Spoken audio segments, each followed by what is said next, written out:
Indie hacking refers to individuals who build and launch online products independently, often without external funding.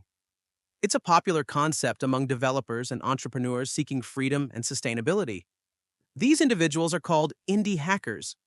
Indie hackers enjoy a lifestyle based on freedom, earning a living by building and selling their own software products to customers worldwide via the internet while traveling and working remotely. Most indie hacker products are in very specific, clearly defined niches and solve very particular problems. For example, a tool that converts bank statements from PDF to Excel, a macOS app for browse and interacting with SQL databases, or a SaaS product providing website screenshots as an API. Most indie hackers are content with their products generating enough revenue to cover their lifestyle. Typically, around $10,000 a month in revenue allows them to live comfortably from anywhere in the world. However, being an indie hacker doesn't mean their products are always small and niche. Some indie hackers have built large-scale, high-quality, extremely well-designed products used by major companies, generating hundreds of thousands or even millions of dollars in revenue annually. When an indie product achieves a certain level of success, some indie hackers start building an in-house team to continue product development, while others prefer working with contractors, keeping their operations small and maintaining their freedom. All indie hackers have one thing in common. They value independence and freedom, and they all share the same starting point where they launch their businesses from scratch without a large team and without venture capital (VC) funding. I first learned about the terms indie hackers or indie makers around 2017, probably from reading posts on the Indie Hackers Forum, which Cortland Allen created in 2016. Indie hacking opened up an entirely new way of earning a living that someone could pursue without working for a company or building a startup themselves. For me at the time, startup implied raising VC funding, assembling a team to build large, life-changing, unicorn-type products. The idea that someone could build a small software product, sell it to customers worldwide, and make a living from it was completely alien to me.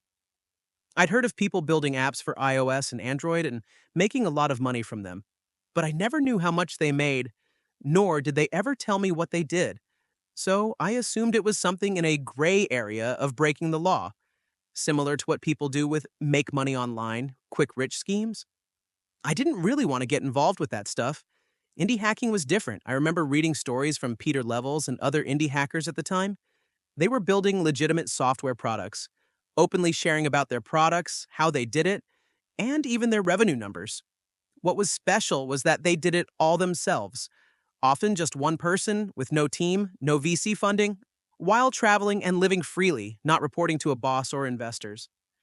For the first time in my career, I realized that it was possible to make a living by building and selling software like that. I've always loved building software, so I thought it would be great if I could make a living from it like these indie hackers. But for many reasons, I wasn't motivated enough to take any action. At this time, 2017, I was working at a startup in Vietnam with a good salary of $2,000 per month. But I was too busy earning money and improving my skills to spend time thinking about anything else. Is indie hacking for you? I believe anyone can become an indie hacker. Nowadays, you can learn almost anything from the internet, and the number of resources is limitless. You just need a computer with an internet connection and your time. Indie hacking is difficult but very rewarding. Over the years of speaking with many people, I've found that some individuals are very well suited to becoming indie hackers, while others thrive more in team, startup, or corporate careers. Neither path is better. It just fits each person more. Here's my opinion on who doesn't fit versus who fits to become an indie hacker. All the points I've listed here relate more to mindset and goals than to a person's skills or background. I hope it can help clarify a few things if you're considering going the indie route. I'd be happy to see more people go down this path. To build the next unicorn? If you want to change the world and create a multi-million-dollar company, the indie path is probably not the best way to do that. You'd be better off leveraging funding from venture capitalists and help from many people to achieve that grand vision. To get very rich. If you just want to get rich, indie hacking can be one way, but probably not the best way. Most success stories you read about indie hackers earning over $50,000 per month are outliers. According to my survey of over 2,000 people, only 50% of indie hackers actually make money, and less than 5% earn over $5,000 per month. And remember, my survey has a bias. The real data might be even worse. When it comes to money, whether in the traditional rat race or the indie path, there are always outliers who earn far more than the majority. The top 5% of engineers from big tech companies earn 10 to 50 times more than the average engineer, and indie hacking is similar. Don't look at the outliers and assume that's typical indie hacker revenue. People choose the indie path largely for the freedom, not just for the money. A common theme I've heard in the indie hacker community is people leaving their high paying jobs to work on indie products, ultimately earning much less than their salaries, but they are much happier with their freedom. If you just want to earn more money, try indie hacking, but also consider other options like saving, investing, working for startups with equity, and so on. To have a flexible schedule. If you just want the freedom of a flexible work schedule that allows you to work anywhere, anytime, there are many easier ways to achieve that, for example, freelancing, working as a contractor, or consulting.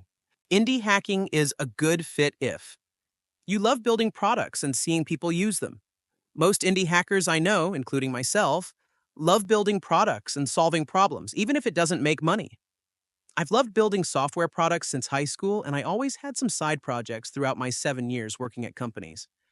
The goal of indie hacking is to turn that love of building products into a career. So, if you love building products and solving problems with code, you'll be a great fit.